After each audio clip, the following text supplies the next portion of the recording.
Okay तो भैया first day first show confirm Coolie का। Okay let me just clarify it. मुझे वॉर 2 का टीजर बुरा नहीं लगा। It was good, not great, good. जहाँ पे कुछ चीजें इंफीरियर हैं as compared to War, like the CGI and VFX जो मोस्टली टीजर में बहुत ही ऑब्वियस है और बहुत ही अनरिफाइंड है, जो आई होप कि रिलीज तक इम्प्रूव हो जाए। वहीं कुछ चीजें ऐसी भी हैं टीजर में जिनको बेहतर किया गया है, जहाँ पे इम्प्रूवमेंट्स नजर आ रहे हैं। जैसे ओवरऑल कलर ग्रेडिंग की बात करूँ, थोड़ा स्केल जो बढ़ाने की कोशिश करी गई है। ओवरऑल ये चीज तुम्हें दिमाग में घुसा के ये फिल्म देखनी पड़ेगी कि भाई you are in for a stylish spy thriller, और जहाँ पर स्टाइल आ जाता है वहां पर सब्सटेंस, आई मीन शूशा बढ़िया एक्शन सेट पीस हो, मतलब मजा आए काइंड ऑफ एंटरटेनमेंट के पर्सपेक्टिव से।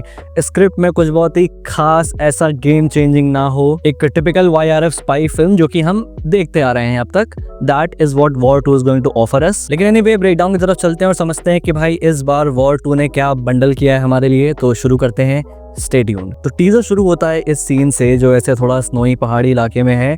यहाँ ऐसे ये वुडन ब्रिज टूट रहा है जिस पे कोई रन कर रहा है, and he is none other than Kabir. उसके आगे दो लोग और भी खड़े हैं जो मोस्ट प्रोबेबली उसको रोकने के लिए आए हैं, but Kabir has taken them down. कोई है इस हेलीकॉप्टर में जो स्केप कर रहा है एंड कबीर उसको पकड़ने की कोशिश कर रहा है, बट नेक्स्ट फ्रेम में देख सकते हैं कि हेलीकॉप्टर टेक ऑफ कर चुका है। सो माइट भी यहाँ पे कबीर जिसको पकड़ने की कोशिश कर रहा है वो शायद उसके हाथों से बच जाए, but this is a YRF spy universe film, कुछ भी हो सकता है यहाँ पर। ऑल्सो बात रही कि ये लोकेशन कौन सी है, तो यहाँ पर ये जो स्ट्रक्चर है इसको देखो और याद रखना। अभी आगे सीन के ऊपर और डिटेल दूंगा मैं। उसके बाद आता है ये red light hallway, I mean hallway जिसमें रेड लाइट लगी है, और यहीं पर एक प्रॉब्लम आती है मेरे सामने। Look at this action scene. I mean एक स्टाइलिश स्पाई फिल्म है जहां पर रूम होता है बहुत से स्लीकी और stylish hand to hand combat sequence के लिए, वहां पर ऐसे मासी एक्शन सीक्वेंस सूट नहीं करते, और ये चीज टीजर में कई जगह पर है। फिर इस सीन में कबीर इस क्रूज शिप से जंप करते हुए देख सकता है, एंड अगर यहाँ गौर करो तो लिखा है कोड 8 और यहाँ देखो तो लिखा है Benetti. Now this is an actual cruise ship Benetti code 8, एक लग्जरी क्रूज जो कि UAE में क्रूज करती है, मेजरली अबू धाबी में। तो यहाँ ये सीन अबू धाबी में हो सकता है। फिर आता है भैया द मोस्ट टॉक्ड अबाउट कटाना फाइट सीन, जिसके बारे में ऑलरेडी न्यूज और अपडेट्स के थ्रू रिवील किया गया था कि भाई शाओलिन टेंपल में कटाना से कबीर फाइट करेगा दुश्मनों से। We can also see him fighting ninjas. Also ये सीन कबीर का इंट्रो सीन होने वाला है इस फिल्म में। अब आते हैं इस फ्रेम में, and now notice this roof structure और पीछे वो पहाड़ी इलाके। और इस टीजर के ओपनिंग सीन में मैंने ये चीज याद रखने को कही थी, तो कुछ सिमिलैरिटी दिखी। ये सीन और कटाना सीन एक ही लोकेशन पे है एंड एक ही एक्शन सीक्वेंस का पार्ट है। ऑल्सो इस फ्रेम में कबीर के पीछे यू कैन नोटिस कि कोई बैठा हुआ है चेयर पे अगल बगल 2 गार्ड्स के साथ,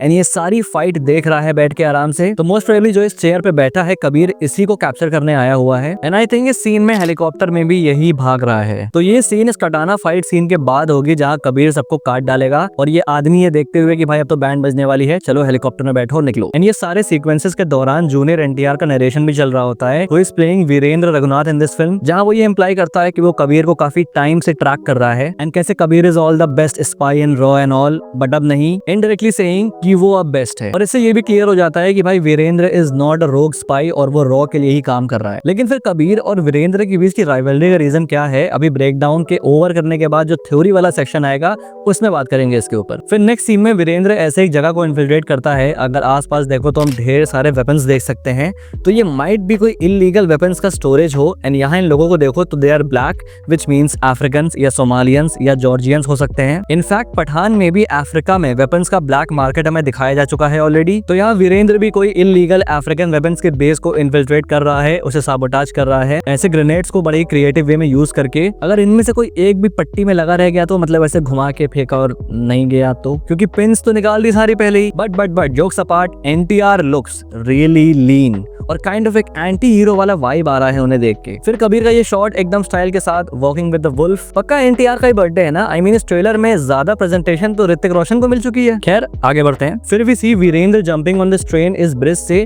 VFX तो यहाँ पे very odd, very obvious, like जो ग्रीन स्क्रीन एलिमेंट है वो क्लियरली विजिबल है, और ये कंसिस्टेंटली YRF की दिक्कत रही है कि उनका जो VFX है वो काफी एग्जॉस्टिंग और काफी एक्सेसिव रहा है। बाकी सीन को लेके और थोड़ी इन्फो है जो हम आगे डिटेल्स में समझेंगे कि भाई यहाँ वीरेंद्र ट्रेन पे क्यों जंप कर रहा है, किसको चेस कर रहा है। फिर नेक्स्ट सीन में हम ये स्टेल्थ जेट देख सकते हैं। Stealth jet as the name suggest stealth airborne operations के लिए यूज होता है, क्योंकि ये जो जेट होता है ये आसानी से रेडार में कैप्चर नहीं होता। तो यहाँ ये इस प्लेन के ऊपर फ्लाई कर रहा है और हम 4 लोगों को देख सकते हैं जो ऐसे रोप्स को नीचे वाले प्लेन से कनेक्ट करके उतर रहे हैं उस प्लेन में। फिर नेक्स्ट ही सीन में वी सी वीरेंद्र जो उसी सेम प्लेन के ऊपर है, उसके पीछे ये 2 कमांडोज भी हैं। एंड नेक्स्ट सीन में हम कबीर को देख सकते हैं जो सेम इसी स्टेल्थ जेट से ड्रॉप कर रहा है। तो मेरा वाइल्ड गेस है कि ये जो ब्लैक सूट में गियर में ऐसे कमांडोज हैं कबीर के लोग हैं, कबीर इनके साथ मिलके इस प्लेन को, जो नीचे वाली प्लेन है, इसको इन्फिल्ट्रेट कर रहा है, इसको हाईजैक करने का ट्राई कर रहा होगा। एंड जो वीरेंद्र है वो यहाँ पे इनको रोकने आया हुआ है। ऑल्सो नोटिस कबीर ने यहाँ पर वो सेम ड्रेस पहनी है जो उसने वॉर में पहनी थी।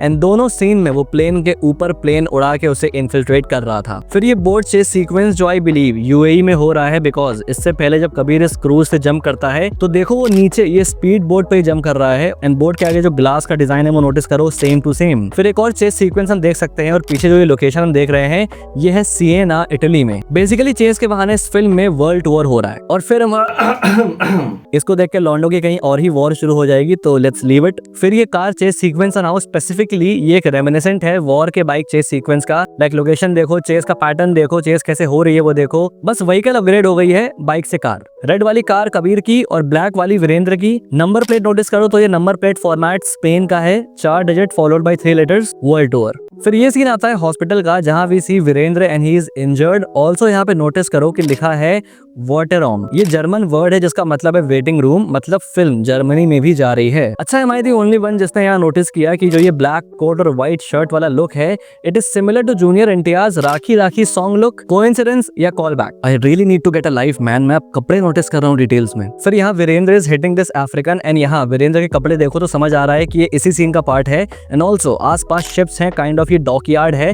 जिससे समझ आ रहा है कि यहाँ पर इस सीन में वीरेंद्र जो इन्फिल्ट्रेट कर रहा था ये भी शिप का इंटीरियर है। तो ये सीन इसी सीन के बाद आएगा मोस्ट प्रोबेबली। और ये थोड़ा ऋतिक रोशन के अंदर का वेधा जाग गया यहाँ कुछ पल के लिए। फिर यहाँ देखो तो कबीर ऐसे ब्रिज से अपनी कार जंप करवाता है। अब ये ब्रिज और ये ट्रेन नोटिस करो, यस ये सेम है सीन वाली। तो यहाँ कबीर इस कार को जंप करा के शायद इस ट्रेन में घुस जाएगा एंड इसी वजह से वीरेंद्र यहाँ ट्रेन पे जंप करेगा टू कैच कबीर। फिर आई बिलीव ये फाइनल शोडाउन होगा कबीर और वीरेंद्र का। एंड थैंक गॉड कोई डांस नंबर नहीं है इन दोनों के बीच। ओके, सबसे पहली चीज जो इस टीजर को देख के लग रहा है कि भाई वीरेंद्र रोग एजेंट नहीं है, ना कोई विलन ना कोई terrorist, he is working for the raw. अब आता है सवाल कि भाई कबीर और वीरेंद्र की दुश्मनी क्यों है, वॉर क्यों हो रही है दोनों के बीच। तो वापस चलते हैं वॉर के एंड में जहाँ पर कबीर डिसाइड करता है कि वो एक रोग एजेंट की तरह ही फंक्शन करेगा लेकिन रॉ के फेवर में। और ये सिर्फ और सिर्फ कर्नल लूथरा को पता है, उसके अलावा पूरे रॉ के बुक्स में कबीर इज एन एनिमी। फिर आते हैं टाइगर 3 के एंड में जहाँ कर्नल लूथरा कबीर को एक डेडली असाइनमेंट भेजता है जहाँ Kabir will have to do things जो उसकी मोरालिटी पे सवाल उठाएंगे। ऐसी भयानक चीजें उसे करनी पड़ेंगी, इतनी लाशें उसे बिछानी पड़ेंगी जिसके बाद माइट भी कबीर खुद को भूल जाए। तो आई बिलीव कि यही वो पॉइंट होगा जहाँ पे कबीर इस असाइनमेंट को अंजाम दे रहा होगा एंड यही चीज रॉ के नजर में आ जाएगी। एंड सिंस रॉ के लिए कबीर इज एन एनिमी तो वो वीरेंद्र को भेजेंगे टू स्टॉप हिम। बल्कि कबीर जो भी कर रहा है वो भले क्वेश्चनेबल है लेकिन देश को बचाने के लिए कर रहा है। एंड पूरी फिल्म में कबीर जो चीजें करेगा लाइक ये प्लेन हाईजैक एंड ऑल, वो विलेनियस दिख रही हैं लेकिन उनके पीछे का ऑब्जेक्टिव ही कुछ और होगा। एक मिनट,